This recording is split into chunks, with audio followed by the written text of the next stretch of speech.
Welcome to another Shane McRetro video, and today we are playing with a Sega Saturn Sophia programming box. As you can see there, it's quite box shaped. This is a, I guess a PAL Sophia.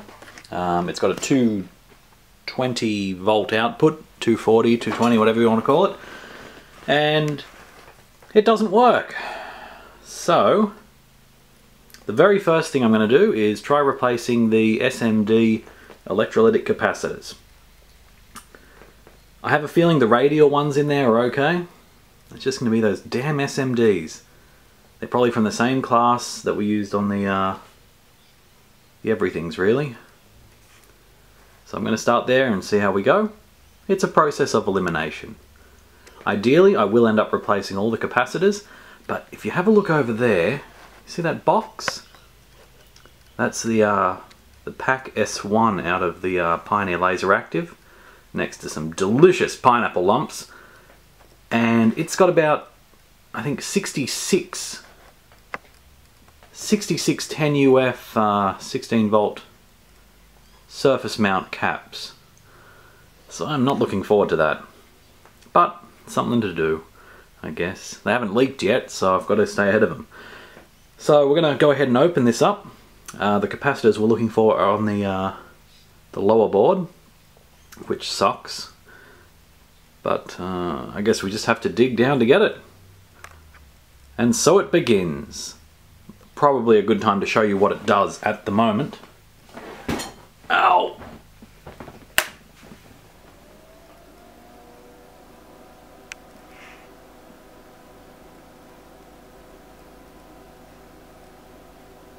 That's all it does. No signal.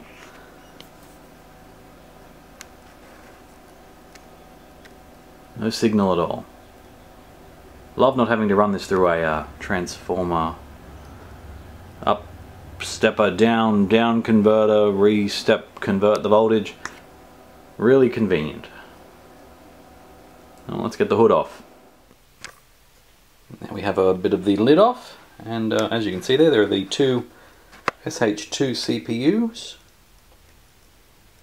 This one, unlike my other Sophia, although I've got another two, actually has the wire that joins them properly, so I don't need to splice together a cable, which is good. They've also got this bonus plug, which I'm guessing is probably something to do with the debugger I don't have. That's alright. Over there we've got the BIOS. So we'll just get the CD drive out and have a bit more of a look around. And just as a reminder to myself, the tag faces down on the CD drive, which means the pins face up.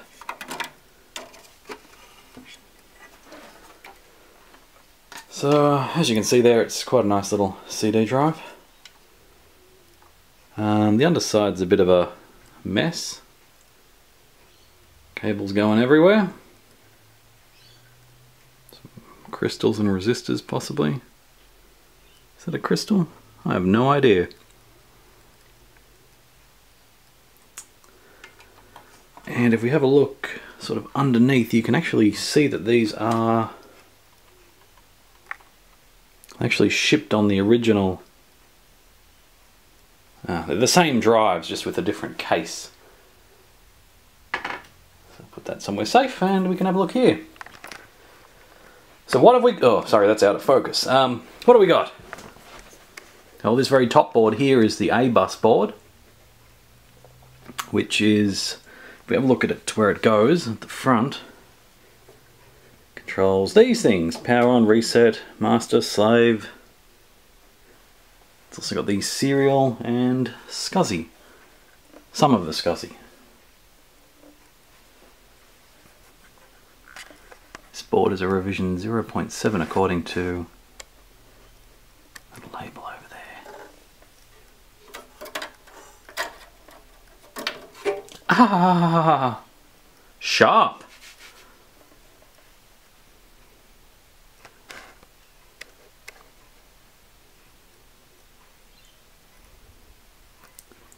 So you've got your A-bus board. And over here you've got the two SH2 CPUs again. And there's the what is it? The sort of card slot, which at the moment appears to have some paper put into it to stop dust getting in, I guess. And more surface mounts. 147, 47, 100. And I've just put my order in, so I can't get more because I don't meet the minimum shipping for free shipping. Bugger. Oh well, that'll go on the next lot. But that board's not essential for functioning of the machine itself. So I think we can safely ignore them. So let's keep on digging. Next up we'll remove this board, the A-bus board. And from memory it's these things hold it in with, I mean, you've got screws. Once you get the screws out, these side bits sort of move a little bit. This one over here as well. And it's also got two very big sockety things here that hold the board down. And then you've got the front thing. Oh look, we've got some RAM in this one.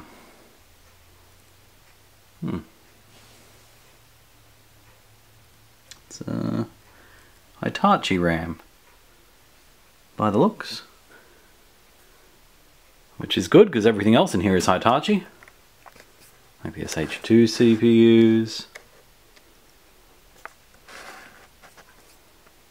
and a whole bunch of other things. So let's dig a little deeper, and there we have the A-bus board removed. And those are our target capacitors just there. They're quite big for the silk screen footprint apparently.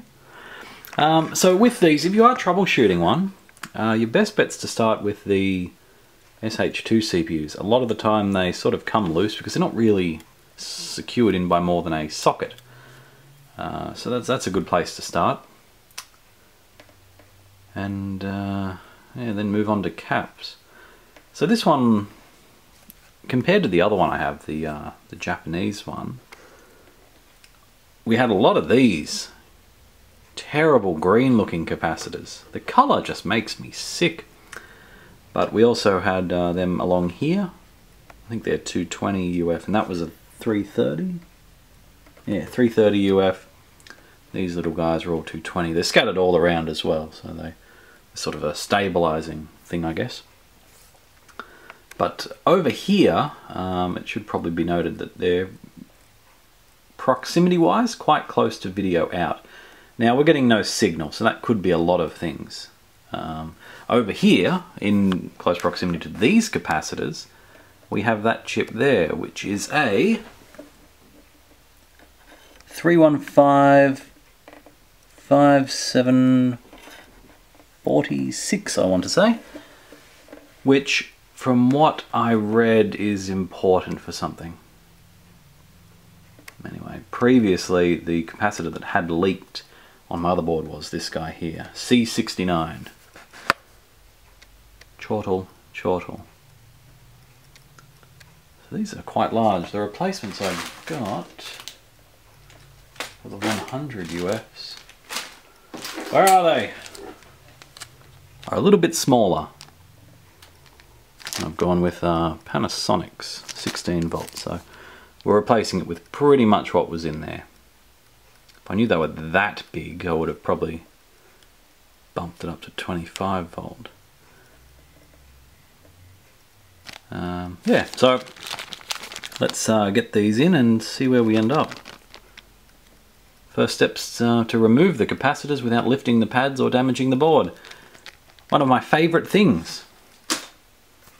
So we'll meet back here in a few moments.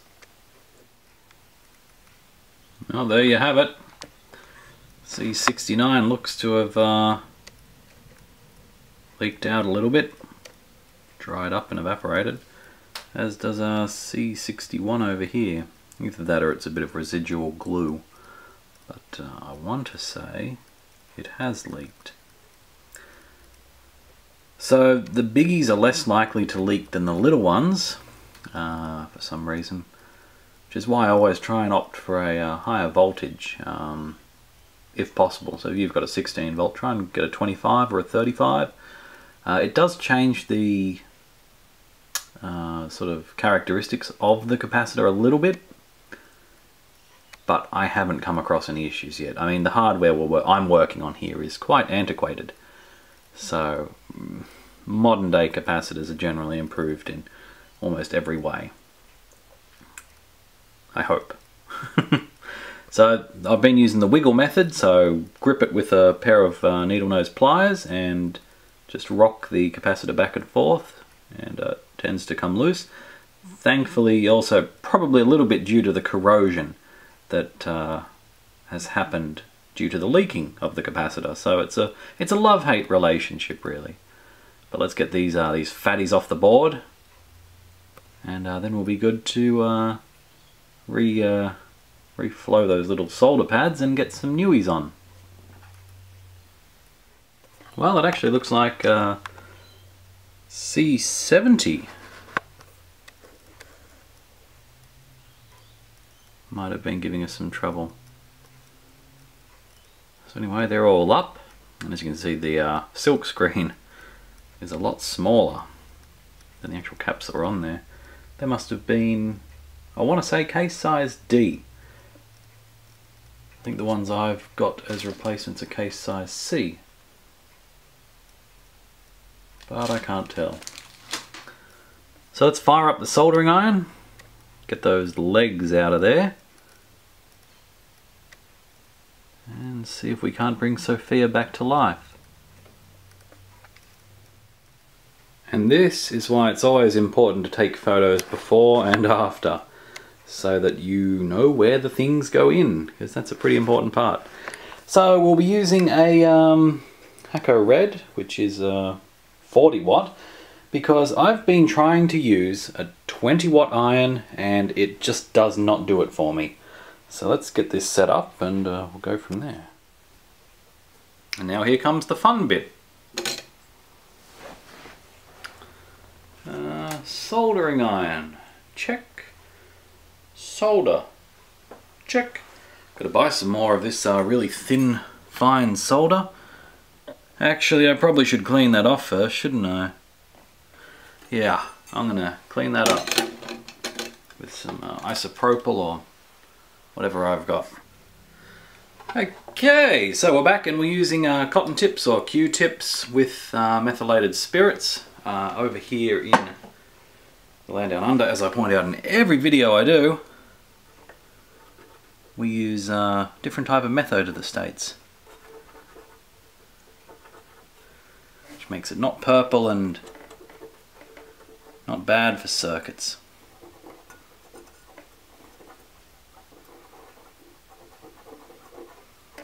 So just go around and clean up each of those filthy little things. Look at all the dirt on that. That's...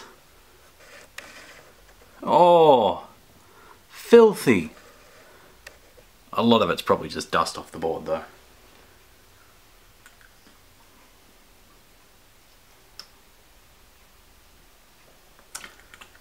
Just clean that till it's nice and clean.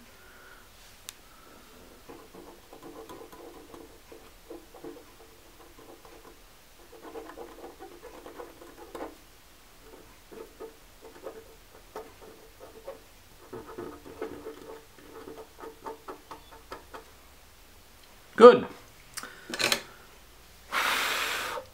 Just give it a quick blow so it all evaporates. Probably put the lid on so it doesn't ignite the air.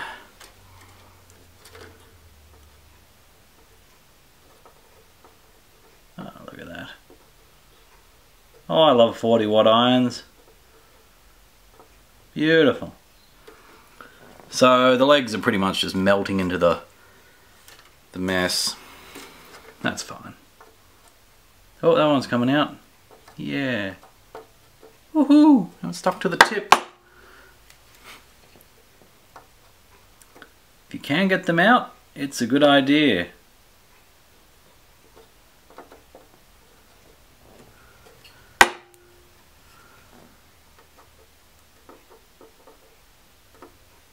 Oh, I think I got the legs off. Came out with that one, so that's okay. So yes, definitely get rid of the legs. Just heat them up. Give them a quick bump. Tap your soldering iron.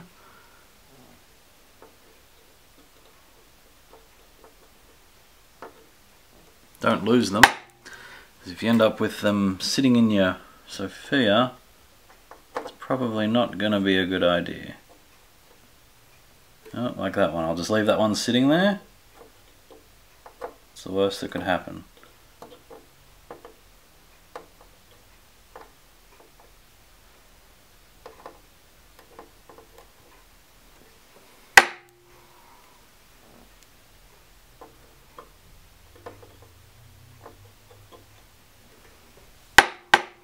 Cool.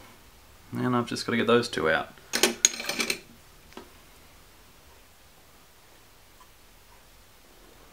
Okay, cotton bud was a terrible idea.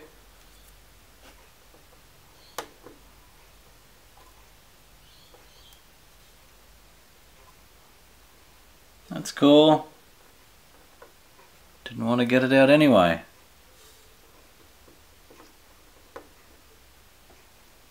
See, reverse psychology. Works on everything.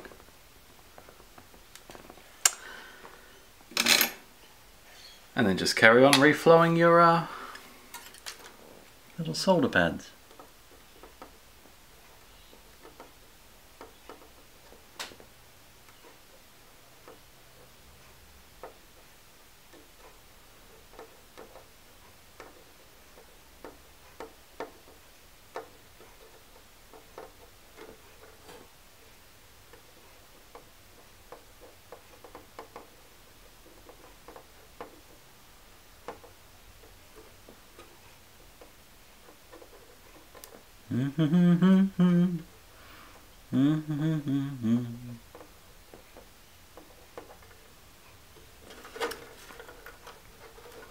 This one they've routed the kynar a bit too close to the pad.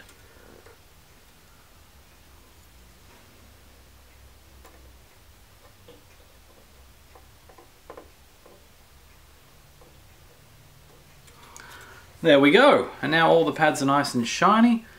My computer has gone into screensaver mode, so I can't see which caps go where. And there's a mock-up of what it'll look like when I'm done. So they are pretty much case size C by the looks. So I could have actually went one up on the 25 volt 10 UF and I think the 4.7 was a 25 as well. Nope, it's a 50. Wow, and that case size, so small. Chibi chibi. Alright, let's get them soldered in. Did you notice the mistake I made? Yeah, that's right, that 4.7 facing the wrong direction. That'll make things not go good. And I've switched over to the 20 watt iron to do the attaching to the board. Probably not the best way to solder SMDs, putting solder on both pads. Probably should have removed the solder and then you feed it in. You know what? I'm not fussy. I'm really not fussy. It is getting really dark in here. It's nothing like soldering in low light. Now I'm using a 30 watt iron. Look, it actually melts the solder.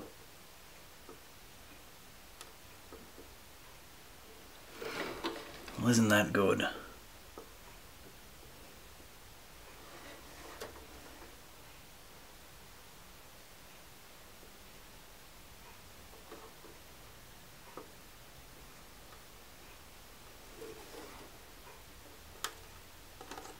That was attached well. I'm going to go ahead and remove the solder using some desolder braid off the pads, and then we're going to do this the proper way because I think that's the way it should be done. Desolder braid.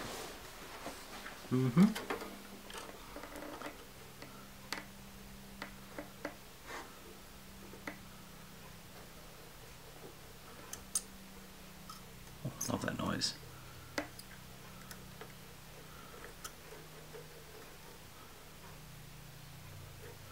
Oh, forgot how hot the solder braid gets. Ha ha ha ha ha.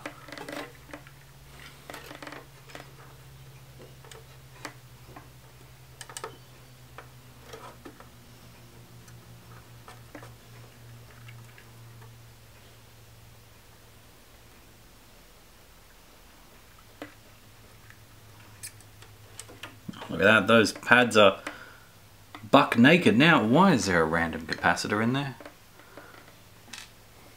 Oops.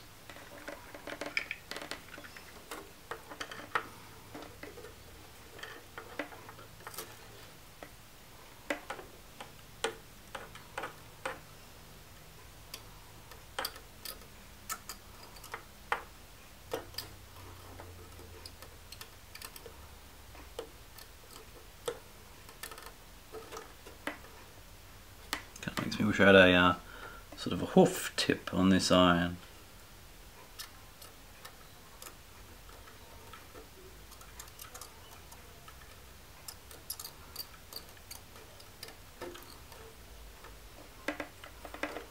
But not doing too bad, all things considered.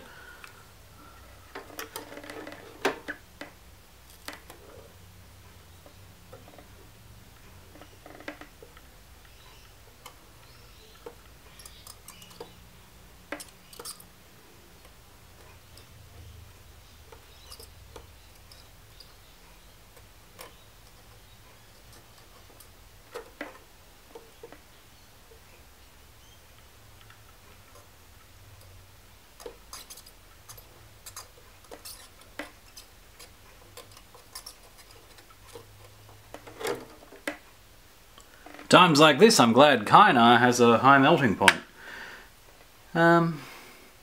Okay, so now we need to find a... I'm going to get a replacement 10 UF capacitor to start with. They're 100, 10.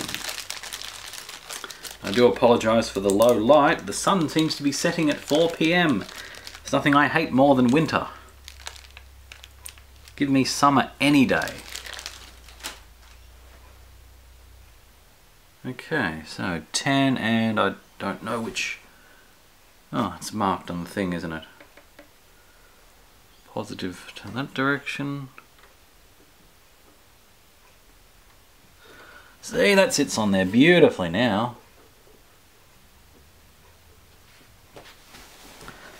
And it's just a case of feeding some solder in. It'll get sucked up and under. And it'll be good to hold for the next 20 odd years, hopefully.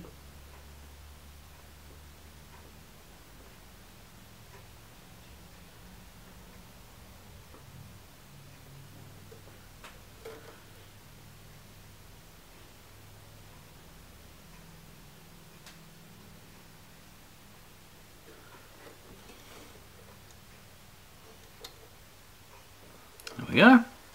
That's one side, check the other side's still lined up, and it is. Well, that's a much better way of doing it. Don't know if you can see it, it's so dark. Really sorry. Now we'll move on to one of the biggies next, the 100s, which have their negative facing to my right.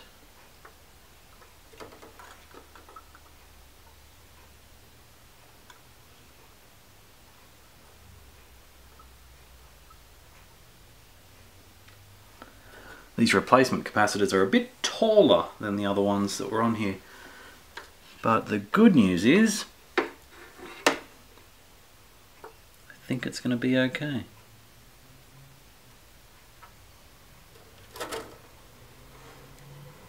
Until the capacitor goes and moves.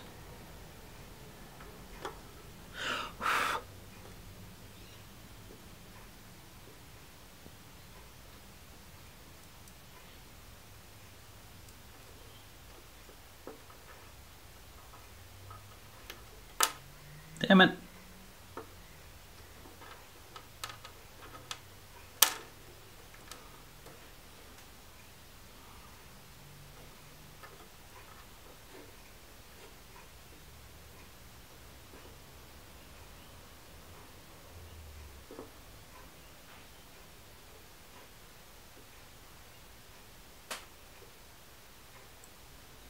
Another aim should be to use as little heat as you can.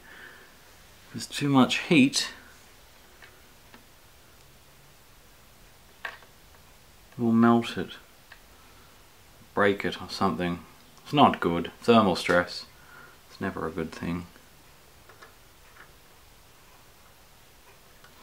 Actually, maybe that's a better idea. If I put a little bit of solder on one of the pads, and I heat the pad, it just melts in.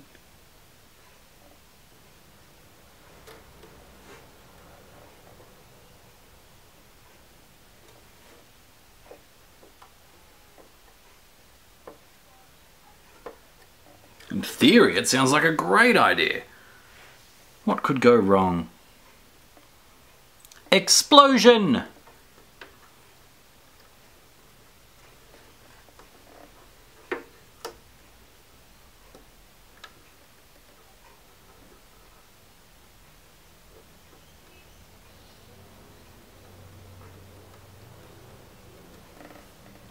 It's crooked.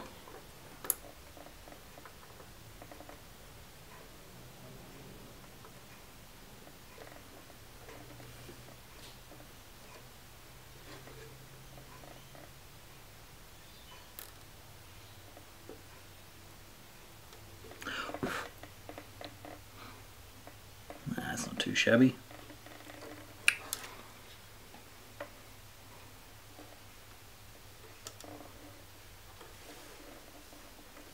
I'd turn on a light, but the lights aren't very bright in this house.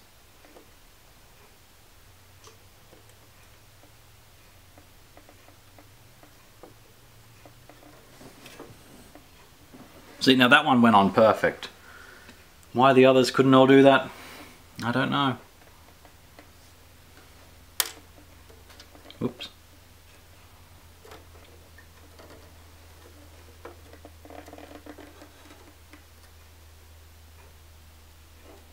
I need to move that kind of a little bit.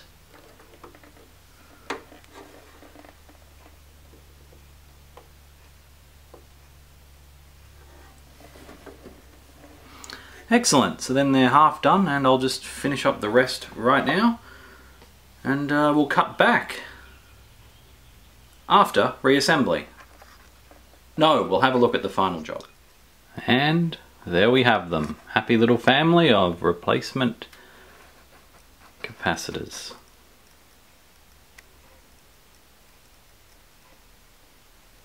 So 3 100s, the 4.7 and the 10.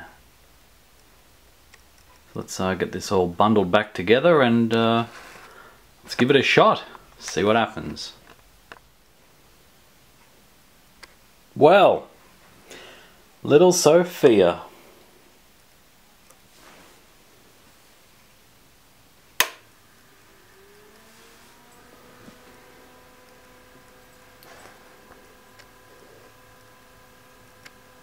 We have signal. Main screen turn on.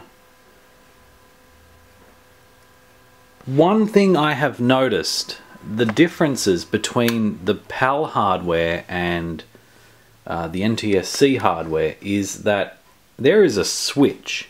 Okay, so I've replaced the capacitors in there. They may not have done anything. Now I was getting the exact same problems on one of the other Sophias. So I got two that were in the same condition.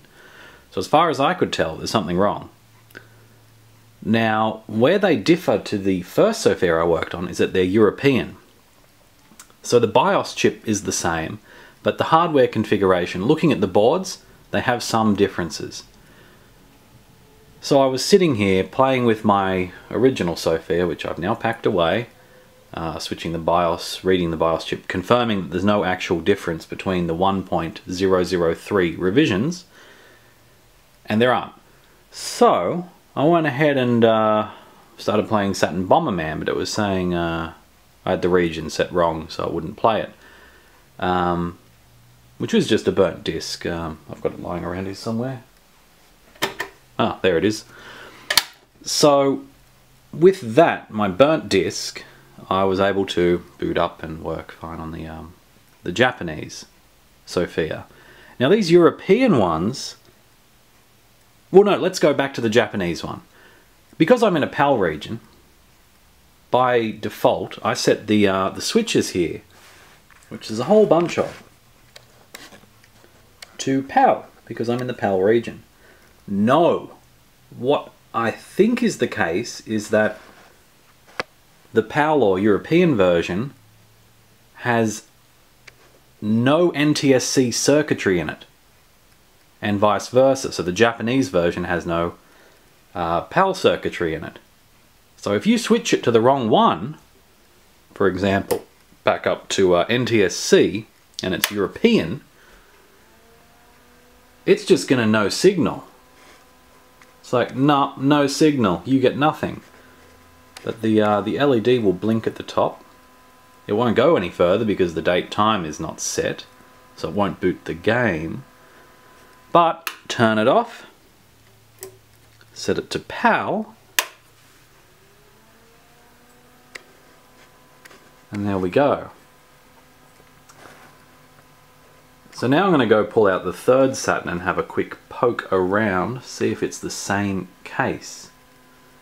And I can only thank this gentleman here on retrojunkie.net for helping me, because I did write down here whenever I think these were all just copied from notes, I just dumped them on my website so I had them somewhere. Please note that if no video is showing, it might be worth switching the NTSC PAL switch to NTSC off, as there were some issues from memory. And then I've got, I don't even know what these are set for. I guess these are set for the PAL region. So usually it's on, off, off, or something. Anyway, there you have it. So it's got life. I will still be recapping the rest of the board, but it's good to know that it functions. Well, somewhat. I'm going to play some games, and we'll check back in. Actually, what am I talking about? This is its first boot. Let's get the controller in. Well, not its... well, first boot, not first power on, I suppose.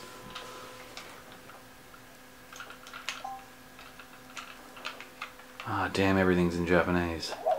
I hate finding that menu.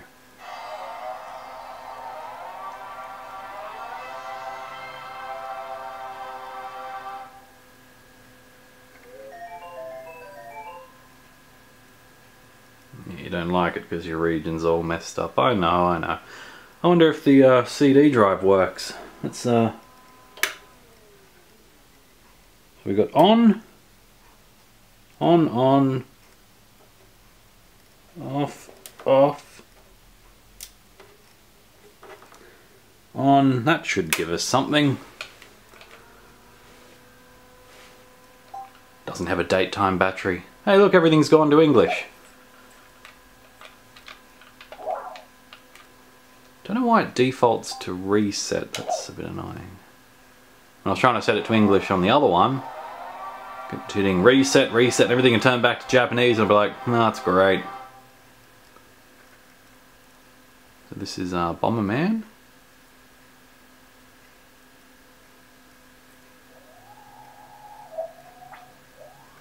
Well, look at that. It's good. The CD drive has some functionality.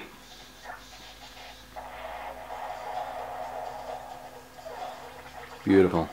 It's nearly Sophia's 20th birthday too. Sometime in October.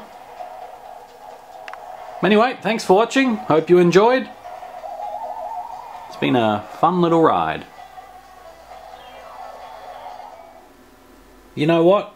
Scratch that. Maybe it is the capacitors. Here's the other Sophia in the exact same configuration, switch configuration. And we're still getting no signal, and I've tried toggling and toggling and toggling, and no change. So I'm going to replace the capacitors in this, the surface mount ones, and we're going to see what's going to happen. Stay tuned for the next video. It'll tell us. Don't you just love trial and error? I love trying to fix things.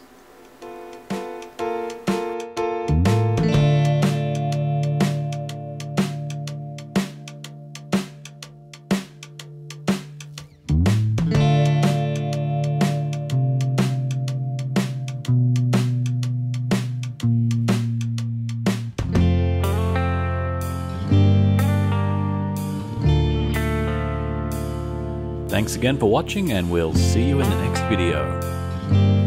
McRetro out.